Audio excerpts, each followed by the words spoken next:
For weeks, Robert had the same nightmare. He was trapped in a department store, frantically searching for an exit, taking escalator after escalator, only to find himself back where he started. Rocking horses, extra-large lollipops, and shoulder-high Lincoln log structures littered the floor, between aisles of the same small, powder blue sailor suit hanging from racks in neat, endless rows. A choir of children sang over the speakers.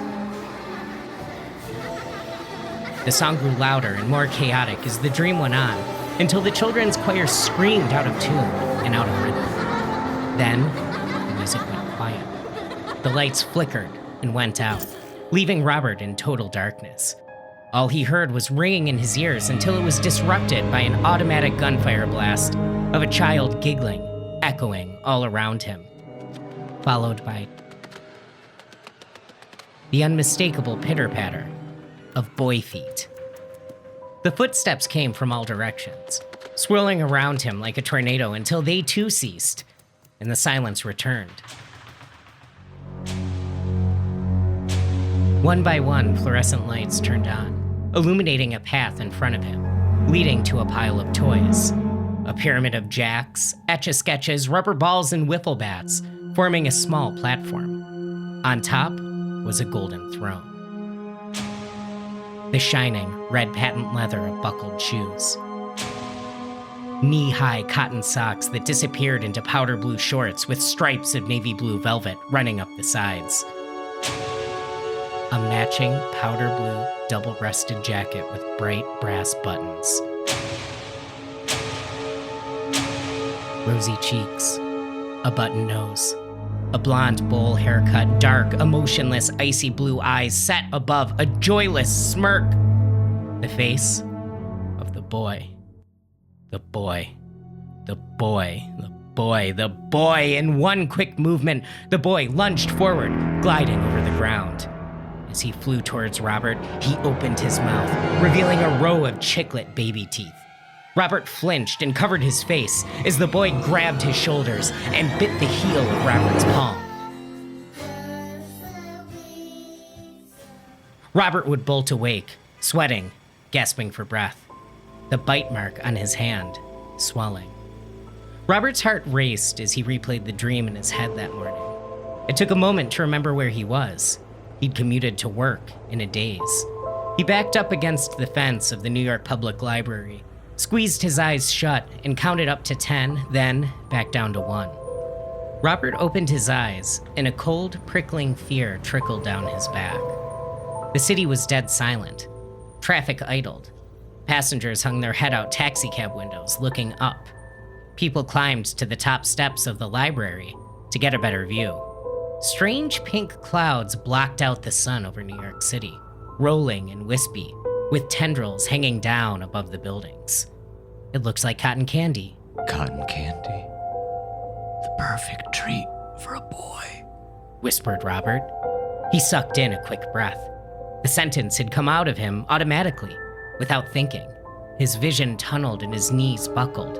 He salivated and his tongue swelled. Suddenly, he doubled over and retched. A steady flow of gumballs poured out of his mouth, bounced off his knees, and rolled into the street.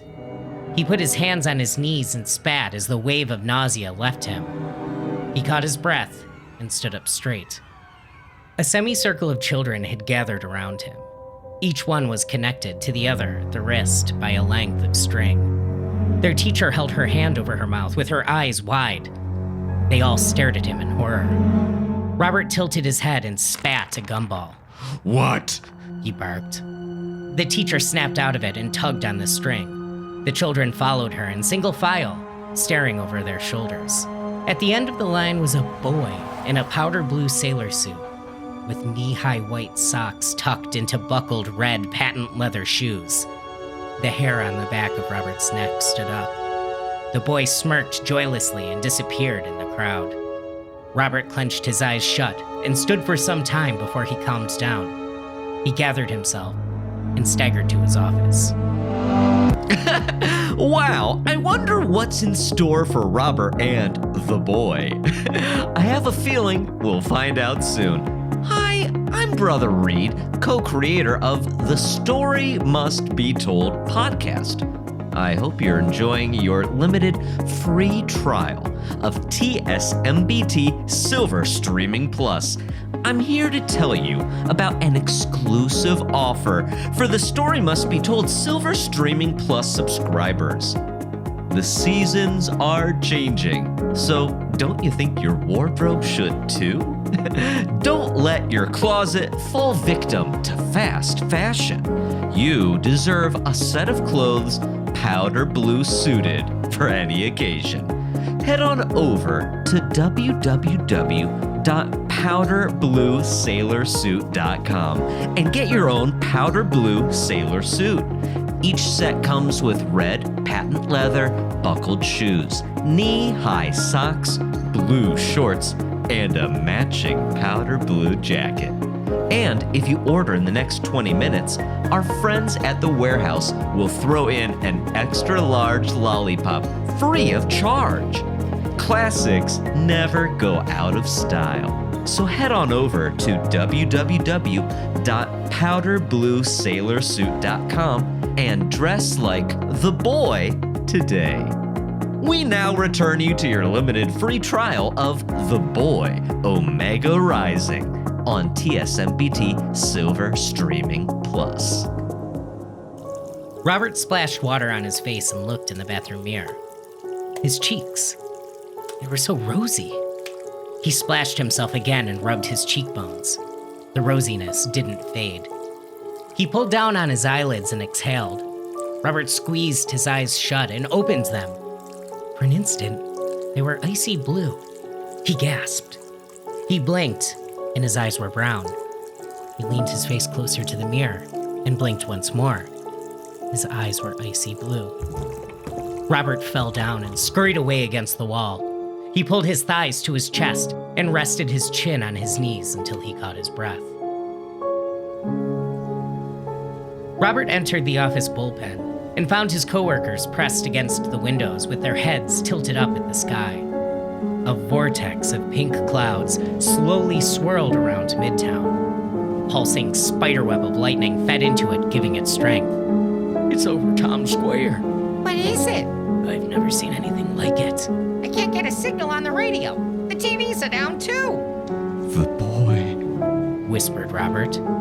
His coworkers turned around and glared at Robert, looking puzzled. It's the boy, goddamn you! He screamed. He grabbed his coat and was out the door. Broadway was packed, shoulder to shoulder, spilling into the side streets. The crowd in Times Square was silent. Lights spun on top of cop cars, but there were no sirens, except for the occasional chirp as ambulances slowly made their way through the throng. The sun was entirely blocked out. The clouds were dark purple, except where the lights of Times Square illuminated it, cotton candy pink. Helicopters hovered around the tornado, racing their spotlights over it. The ground shook, an electric hum roared, and then powered down. The city went dark from 49th Street all the way up to the park. Uptown fell into darkness. All the power south of 42nd Street went out. The ground rumbled and car alarms went off. The Waterford Crystal New Year's ball atop 1 Times Square exploded. Glass rained down on the people below. Screams cut through the crowd. 3 heavy, brassy notes roared through Times Square like the horns of war.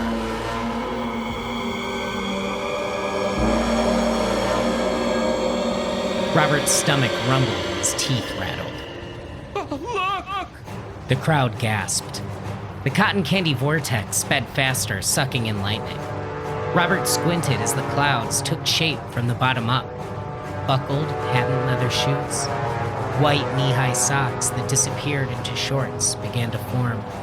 A double-breasted jacket with big buttons took shape in the clouds. Finally, the face of the boy. A woman pushed through the throng with her back to the boy. It's the boy! The boy! The boy! She screamed as she passed Robert. The boy stood 30 stories into the sky, levitating over the skyline with a joyless smirk on his face. A helicopter banked into the cloud of the boy. The crowd watched in horror as it disintegrated and crashed into the Ed Sullivan Theater, exploding with a concussive burst. The boy closed his eyes and opened his mouth, revealing a row of chiclet baby teeth. A low, sustained, ear-splitting drone poured out of him. He slowly raised his arms with his palms facing the sky. The ground shook. The pavement and sidewalks split. Cars squeaked as they rocked back and forth before lifting into the air. The boy brought his arms to his chest and then thrust them forward. Cars flew over people's heads, crashing into buildings and crushing people underneath. Cars rolled over sideways as their gas tanks caught fire, smoking before detonating, the chassis blasting shrapnel through the mob. Robert turned to run. A motorcycle boomeranged over his head and crashed through the glass facade of the M&M store. People were pouring out of the front doors when the store exploded. Shattered glass sprayed into the crowd, and people fell where they stood. A few unfortunate souls staggered out of the fire, waving their hands frantically before slowing down and falling face first on the sidewalk as the flames consumed them. Robert's ears rang, and time slowed down. Everything moved in slow motion. An EMT administered CPR to an injured man when a sewer lid spun through the air like a frisbee and hit the EMT in the forehead, shaving off the top of his skull. A police officer held her throat as blood poured down her chest and through her fingers. She grabbed Robert's shirt and stared at him desperately before collapsing at his feet. The electric marquees on the buildings no longer displayed advertisements for American Eagle or Abercrombie & Fitch. Instead, they all said, "The Boy," in powder blue capital letters, zooming in loops like a stock ticker. Robert looked over his shoulder. The boy stared down at him and grinned. Robert let out a high-pitched animal scream. The boy winked as a bike tire whooshed over the crowd and hit Robert in the temple. Everything went black. Wow, I wonder what's in store for Robert and the boy. I have a feeling we'll find out soon. Hi, I'm Deacon Adam, co-creator of The Story Must Be Told. We hope you enjoyed this preview of The Boy Omega Rising. Let's face it, the way we consume media is changing every day, and the content we enjoy is always evolving. Streaming services are here to stay. That's where TSMBT Silver Streaming Plus comes in. For just $14.99 per month, you can unlock the side quests that finally lead Robert to the boy. Available only for TSMBT Silver Streaming Plus members. You'll meet new characters, learn about Robert's backstory, enjoy a few celebrity cameos, and be wowed by the groundbreaking special effects never before used in the podcast space. Dive into the TSMBT podcast universe by subscribing to TSMBT Silver Streaming Plus at www.powderbluesailorsuit.com. But don't worry, as part of your limited free preview, you have access to the stunning conclusion of The Boy Omega Rising. But if you'd like to unlock the episodes in between, go to www.powderbluesailorsuit.com and sign up for TSMBT Silver Streaming Plus today. That's www.powderbluesailorsuit.com. We now jump ahead to the stunning conclusion of The Boy Omega Rising, part of your limited free trial of TSMBT Silver Streaming Plus.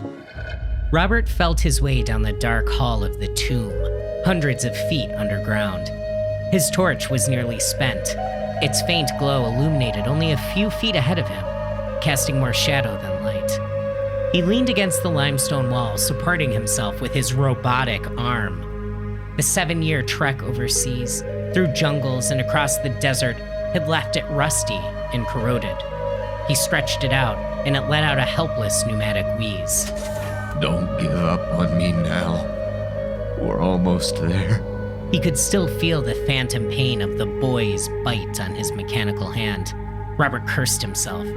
He never should have let Dr. Helen Kirschenbaum talk him into amputating. Then again, when the boy bite spread and his arm shrunk down to boy size, complete with a tiny roll of leftover baby fat at his wrist, what choice did he have? Dr. Kirschenbaum. His heart sank with the heavy weight of betrayal as he thought of her. Even after all these years, if he'd known she was working for the Yellow Jackets all along, he never would have let her take his arm and distill the boy poison so the Yellow Jackets could weaponize it and use it against the resistance. If he'd known she was with the Yellow Jackets, he never would have married her. But without Dr. Kirschenbaum, there'd be no Rachel. Robert smiled. Rachel. In 2 weeks, she'd be 9 years old. Would she even recognize him? He thought back to years ago, when he promised her he'd find her again as the soldiers from the Republic tore her from his arms and loaded her into the back of the truck. He intended to keep his word once he destroyed the boy for good. Robert wished he could go back again, to Rachel, to Helen, and to be a family once more. No, not Helen. Dr. Kirschenbaum. Saying her first name still hurt.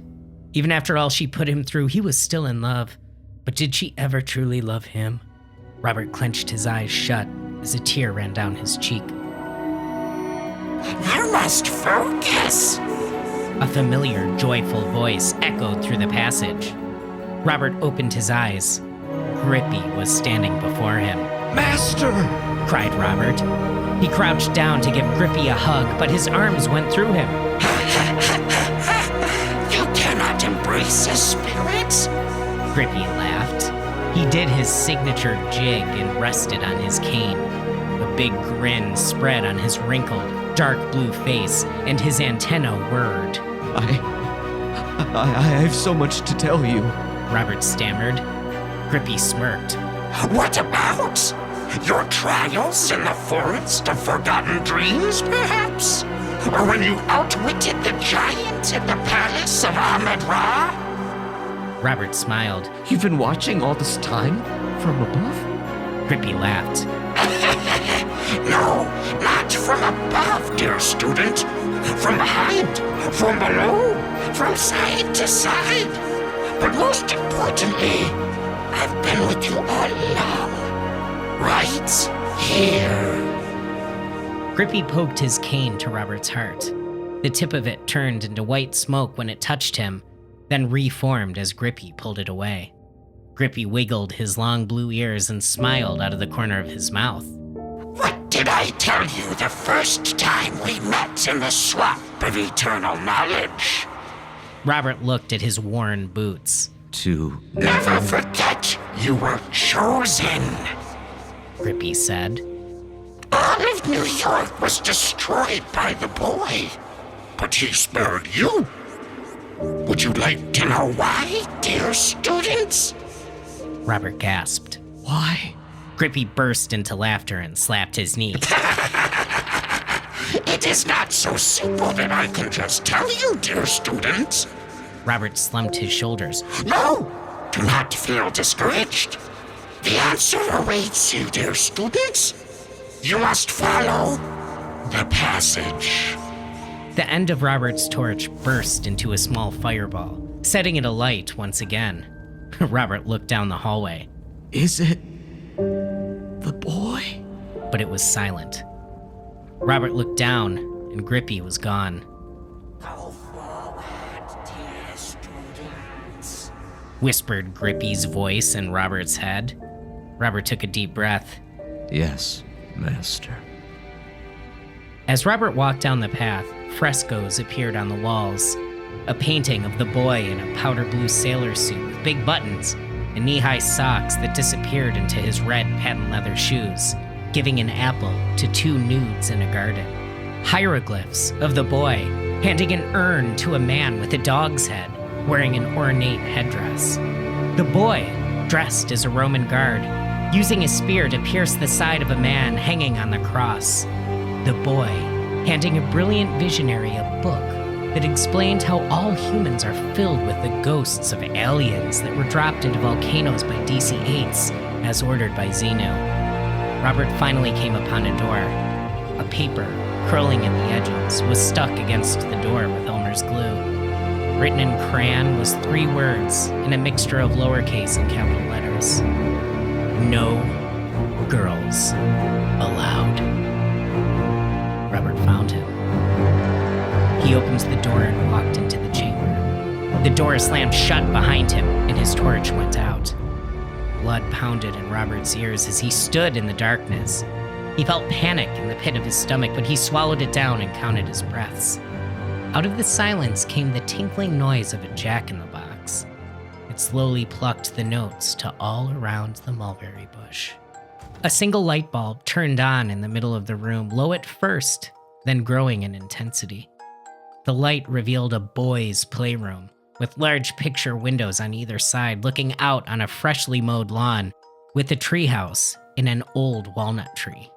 In the room itself, walking horses, extra-large lollipops, and shoulder-high Lincoln log structures littered the floor. In the middle of the room was a pyramid of jacks, etch-a-sketches, rubber balls, and wiffle bats that formed a small platform. On top was a golden throne. On the throne sat the boy in red patent leather shoes, knee-high white socks, and a powder blue sailor suit with big brass buttons. He smirked, revealing a top row of chiclet baby teeth. But the boy was not youthful. His cheeks were no longer rosy. Giant crow's feet sank from his temples. He had dark circles under his once bright blue eyes. Dark liver spots competed for space on his wrinkled forehead. He was an old man in the boy's body. I grow weary. He wheezed. Robert's vision went red. No time to talk. He shouted. He reached for the Colt 45 Randy had given him after Randy had saved his life right before Randy died in his arms. This one's for Randy. Robert pulled the trigger, but a stream of water came out. Randy's Colt 45 had turned into a squirt gun.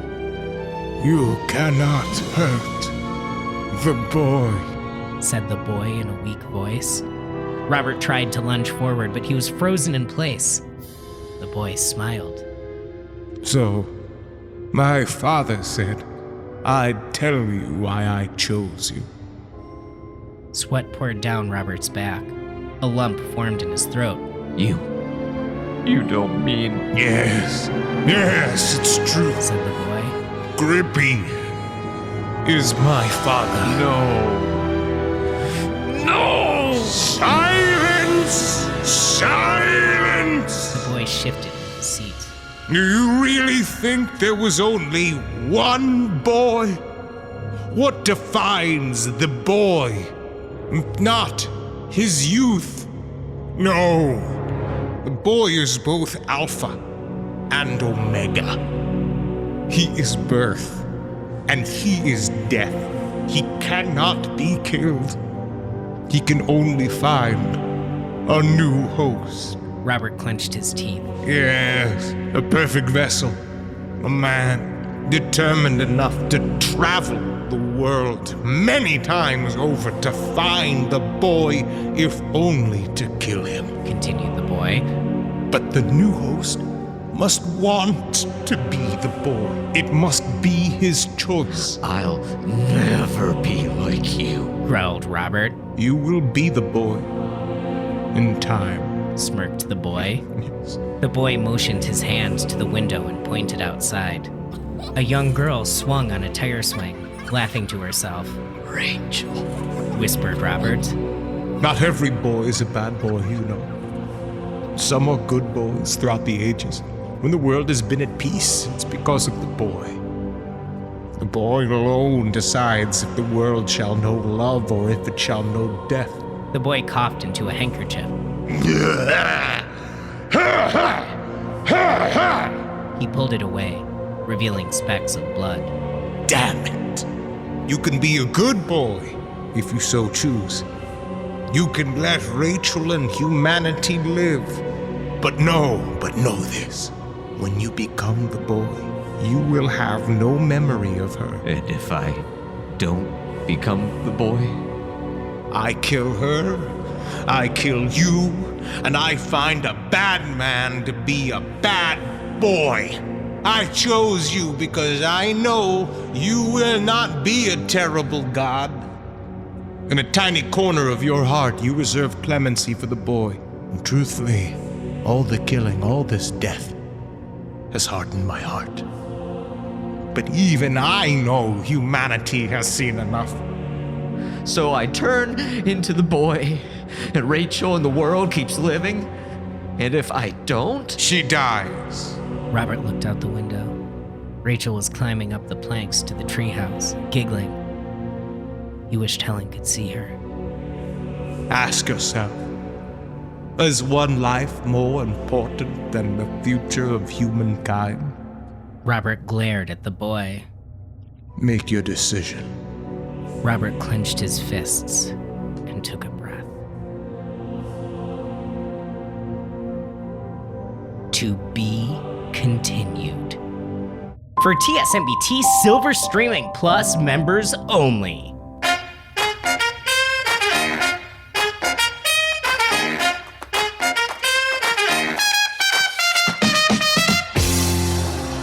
Welcome to Boy Talk, everyone, where we unpack each episode of The Boy Omega Rising right after it premieres. We have very special guests here tonight, co-creators of The Story Must Be Told, Brother Reed and Pastor Andrew.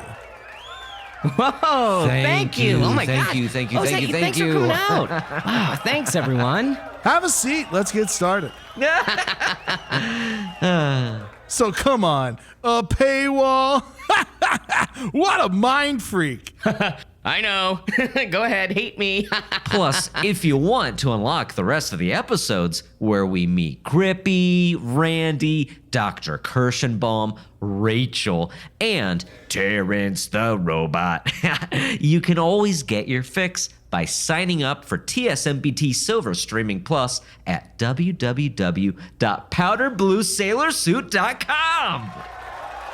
Hold on. You think you're gonna get away with this? Well, let's face it. The way we consume content is always evolving. Like it or not, streaming is here to stay. Look, it's just good business. Here's the trick. You take some old IP, you hint at a cast of characters people are already familiar with, hold back on storytelling, and then make it so that you gotta listen to one series with one character to understand a different series with another cast of characters. Keep it all behind a paywall and bam! Stack in the cheddar, baby! But let me ask you this. Doesn't that kind of turn storytelling into a pyramid scheme? Bingo, bango, blammo! And now you're getting it. Pastor Andrew, let me tell you, I'm seeing Grippy everywhere. He's in memes. He's in plush dolls, bumper stickers that say, "In Grippy we trust."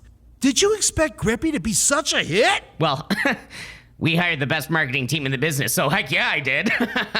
Or else I'd ask for my money back. Isn't that right, dear students? I mean, it is so weird to hear his voice come out of you. Brother Reed, when can we expect season 2? You're gonna have to wait. We're signed on to do a whole movie with Terrence the Robot first. He tested really well. Big time. Focus groups loved him. Then we have a whole series with the Giant from the Palace of Ahmed Ra.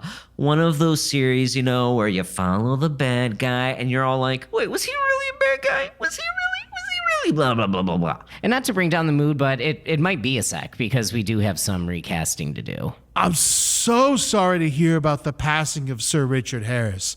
Tell me, what was it like working with him? He was a class act the whole way.